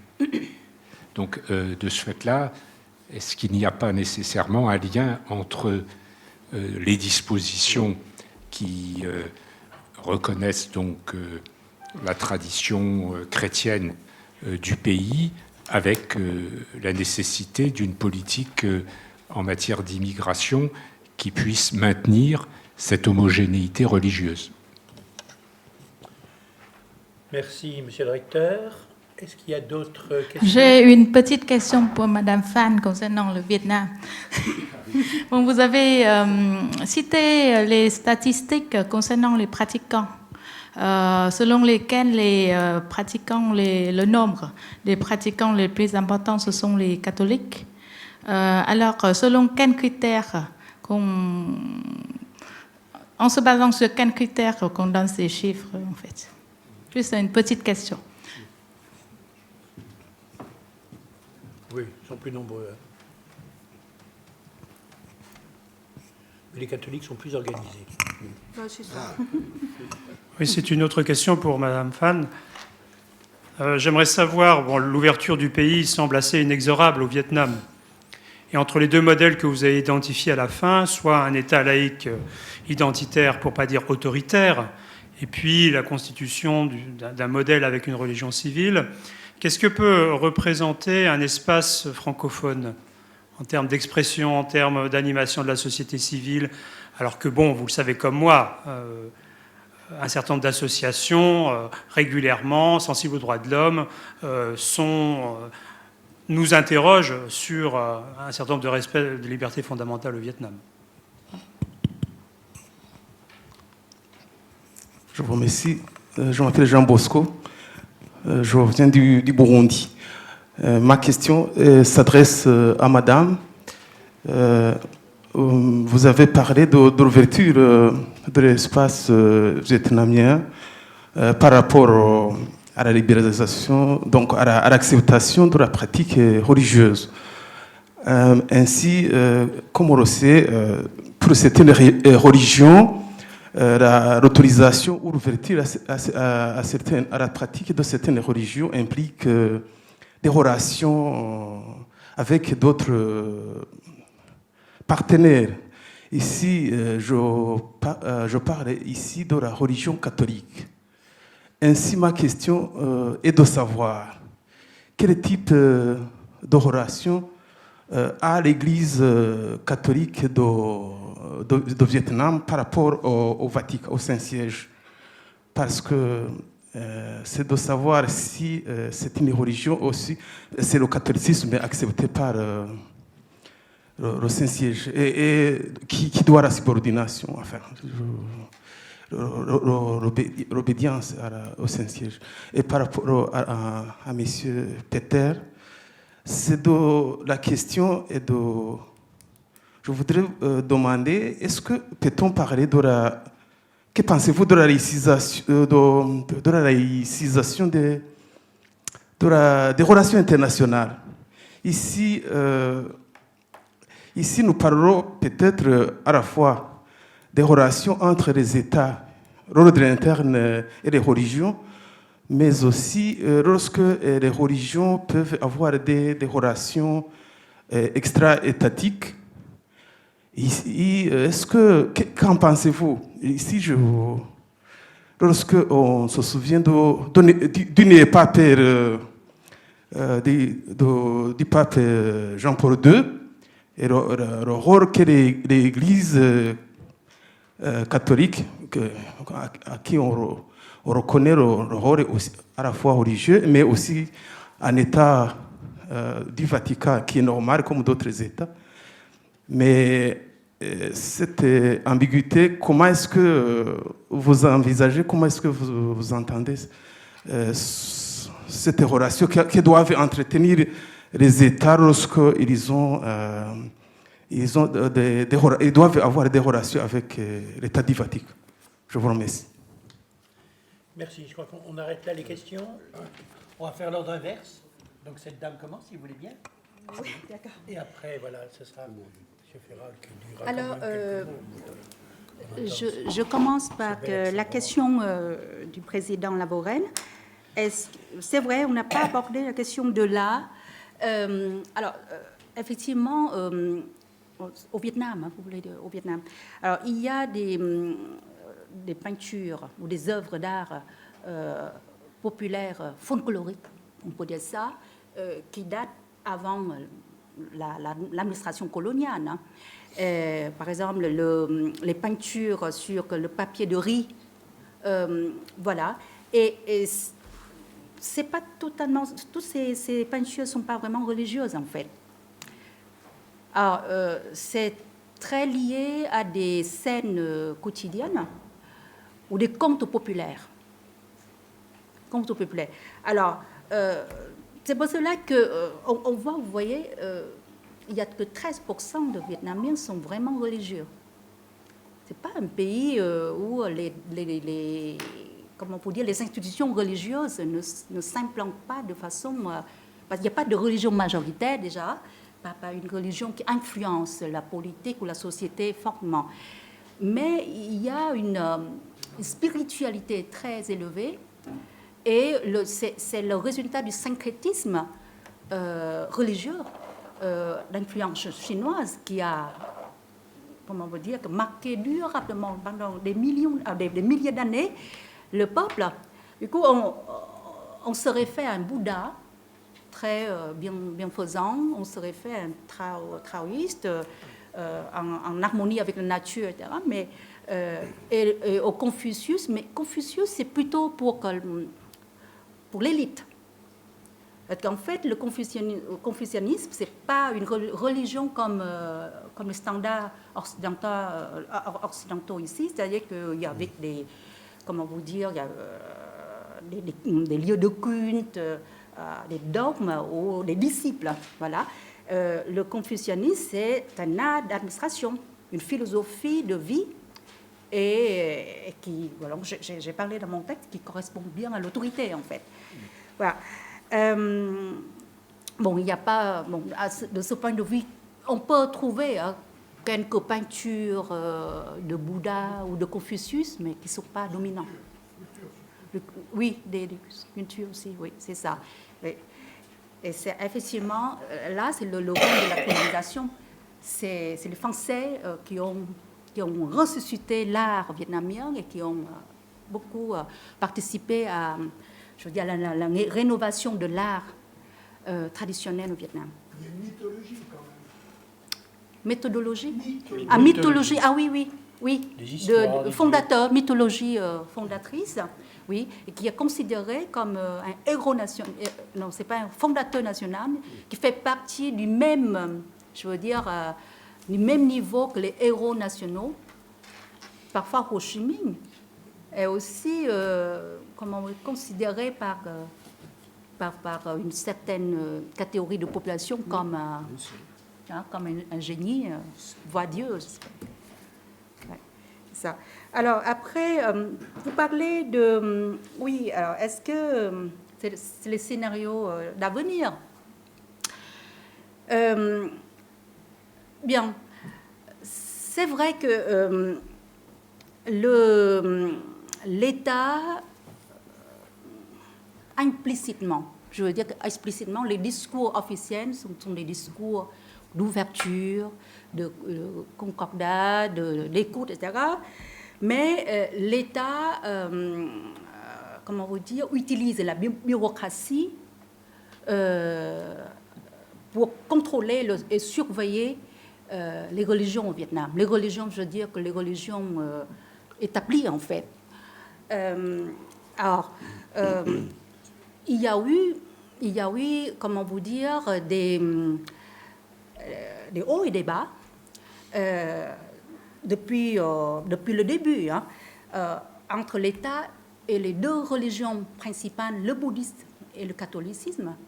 Et ça, alors le bouddhisme, parce qu'il y a des courants différents, et les bouddhistes n'étaient pas d'accord de se faire représenter par une seule institution, parce que l'État voudrait tout centraliser pour mieux contrôler, je ne sais rien, mais c'est ça, et les bouddhistes, non. Il y a plusieurs courants, vous devrez accepter le pluralisme bouddhiste aussi. Et c'est là que, dans les années 80, il y a eu un courant qui est dissident et qui est parti, le fameux moine Thích Nhất Hạnh, qui est très connu en France, qui a fondé un village bouddhiste au sud du Vietnam, et voilà, et qui est de temps en temps retourné au pays, mais qui n'est pas encore reconnu par l'État. Alors, pour le catholicisme et aussi le protestantisme, ça c'est très très compliqué. Pendant la guerre, il y avait même l'État a réussi à s'associer avec une institution catholique patriotique. Alors, ça s'appelle Congrégation catholique patriotique du Vietnam, comme ça, et qui a soutenu l'État pendant les guerres surtout contre les Américains, en fait. Voilà, c'est ça. Et après, il y a aussi plusieurs périodes politiques du Vietnam. Entre 1975 et 1986, c'était l'époque, on peut dire, de fermeture dure, pure, idéologiquement, dominée par le socialisme et le communisme. Et là, c'est vrai que les informations n'étaient pas sorties, mais tout est mis en sommeil, en fait. Après, il y a le retour des religions après le renouveau. Et l'État a essayé de mettre ses agents, de s'infiltrer, on peut dire ça, dans les institutions religieuses.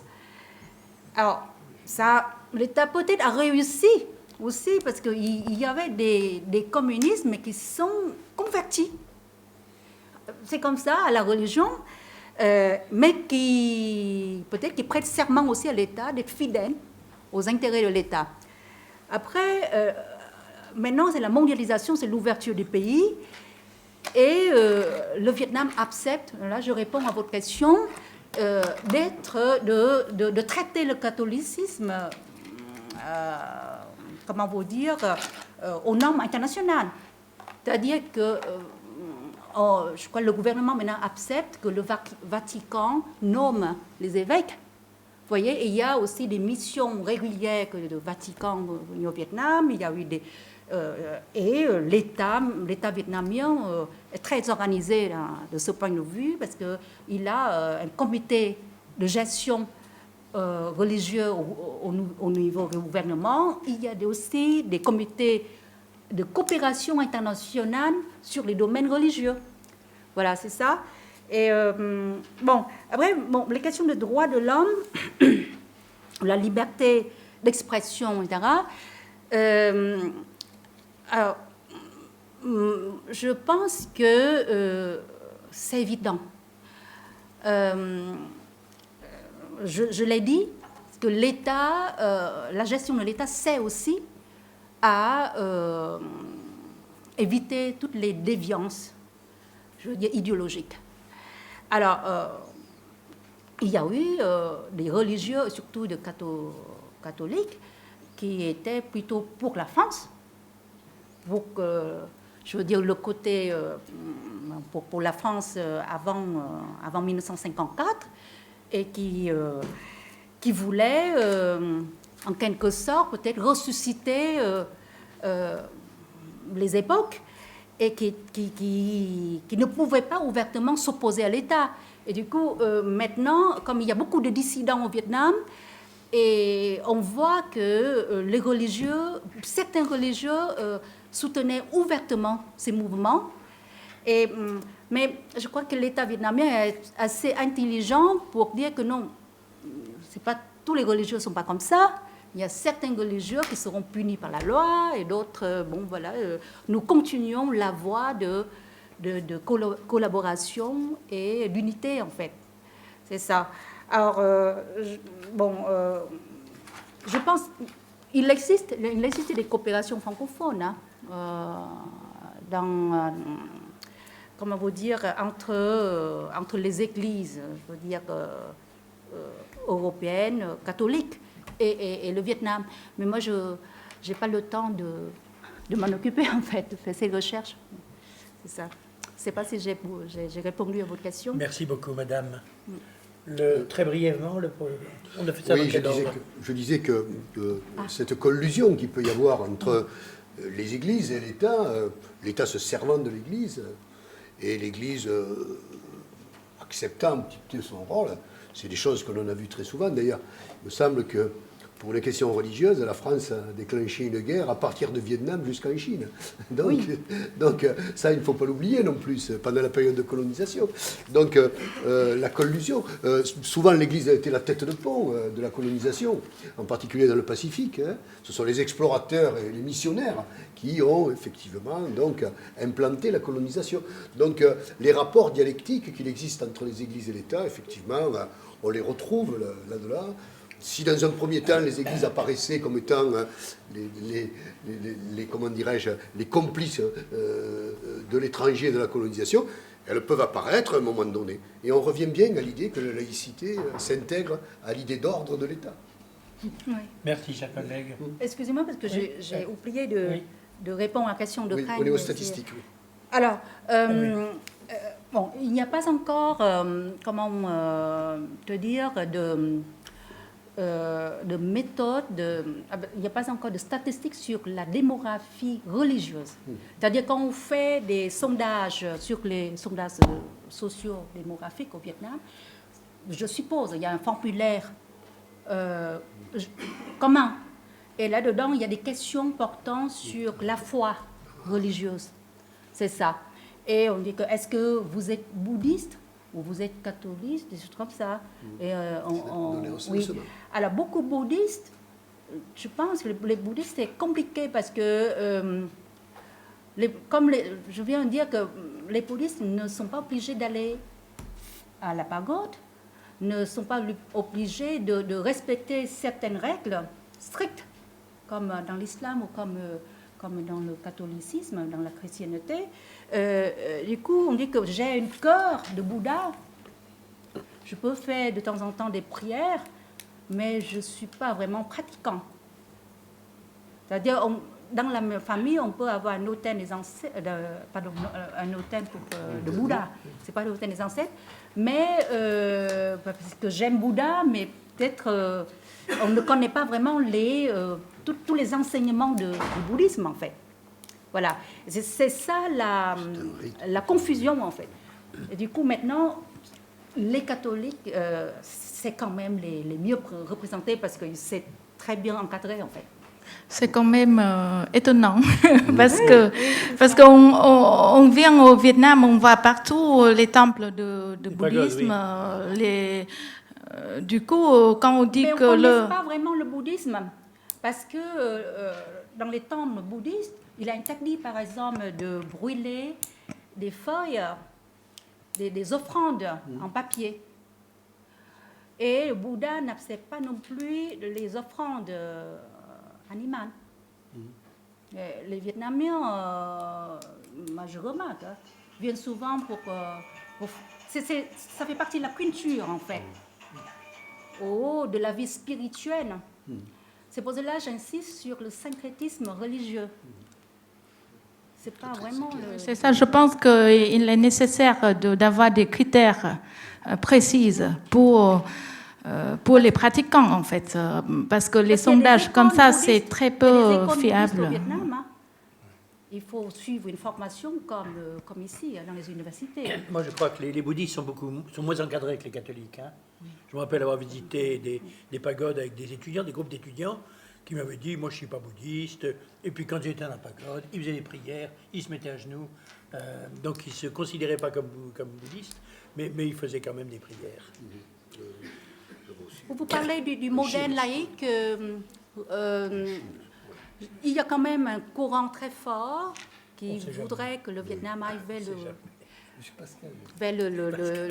le pluralisme, je veux dire identitaire, bon, c'est-à-dire que moderne, laïcité. Bon, je crois que le président et le recteur Lourdes, brièvement, cher ami.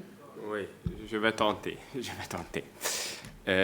En fait, parce que quand même les questions me permettent de rebondir sur certains éléments, mais je ne vais pas abuser de la patience de qui que ce soit, parce que justement ce que vous avez posé comme question par rapport à l'art, ça me permet de parler de quelque chose que j'ai mis sur les diapos, mais dont je n'ai pas eu le temps de parler. Il y avait, vous vous rappelez peut-être, l'emblème national de la Hongrie, et donc justement au moment du changement de régime, ça a fait beaucoup de débats par rapport à la Sainte Couronne. Et donc finalement, il a été décidé qu'on va reprendre l'emblème avec la Sainte Couronne et donc avec le croix. sur la Sainte Couronne. Et ça, c'est une question assez complexe, justement en droit constitutionnel hongrois même, parce qu'il y a une question de la représentation de la souveraineté nationale, et même l'idée de la souveraineté nationale qui serait rattachée à la couronne. Et ça, même dans la théorie moderne du droit constitutionnel, un élément qui revient de temps en temps, tout en se déclarant, bien évidemment, partisan de la souveraineté nationale. Donc, mais il y a cette mythologie. D'ailleurs, il a été décidé que la Sainte Couronne soit déplacée à l'Assemblée nationale. C'est-à-dire que pour montrer qu'effectivement, il n'y a plus de roi, mais c'est l'Assemblée, mais tout de même, il y a cette idée. Pour les autres questions, alors, très très vite. En ce qui concerne les autres pays de l'Europe centrale, je pense que la Hongrie est quand même un exemple particulier. Il est un exemple particulier parce que toute la partie qui est entre le Danube et les Carpates, je pense que c'est là où il y a le plus de diversité. C'est-à-dire qu'au niveau de l'ethnicité ou au niveau des religions, la cohabitation des religions très différentes et la cohabitation d'ailleurs des ethnies très différentes est particulière à cette région. Vous voyez la Pologne qui est quand même à une majorité écrasante catholique lorsqu'on parle de la région, alors que la Hongrie, qui avait toujours cette histoire, enfin depuis la réforme protestante, je veux dire pas toujours, mais ça fait 500 ans, cette histoire de diversité religieuse qui nous a menés à réfléchir autrement un peu par rapport à ces questions et qui n'est pas caractéristique des autres régions. Mais c'est la deuxième question qui est la plus intéressante, à mon avis. Cette question justement par rapport à l'islam, par rapport à l'immigration. La Hongrie n'a pas du tout connu l'islam. Contrairement à ce que disent certains historiens, étant donné qu'effectivement l'Empire ottoman est arrivé jusqu'à la Hongrie, mais ce n'était pas une occupation islamiste ou culturelle. Tous les chroniqueurs de l'époque décrivent très bien que les Turcs n'avaient aucune envie de reconvertir. Donc contrairement à la Bulgarie, à la Bosnie, etc., donc encore sur les Balkans, il y avait cette volonté, mais la Hongrie a été toujours considérée comme la périphérie, où bien justement, il n'y a pas besoin de convertir les gens parce que même eux, ils ont vu l'occupation comme temporelle, et d'ailleurs, pour des questions budgétaires très simples, étant donné que des impôts supplémentaires pouvaient être exigés de la part de ceux qui ne sont pas des musulmans, ils voulaient même garder. Voilà, on ne voulait pas les convertir. Voilà, ils ne voulaient surtout pas convertir les gens. Donc en fait, la Hongrie n'a jamais connu l'islam. Et effectivement, aujourd'hui, avec l'immigration, la question revient. Et c'est une question très sensible, hein, je peux vous dire, en matière politique aussi, parce que là, on ne parle plus de la foi, on est bien d'accord. Ce n'est pas la question confessionnelle, ce n'est pas la liberté confessionnelle. C'est d'ailleurs, on voit très bien la grande divergence entre le discours du gouvernement et le discours des églises.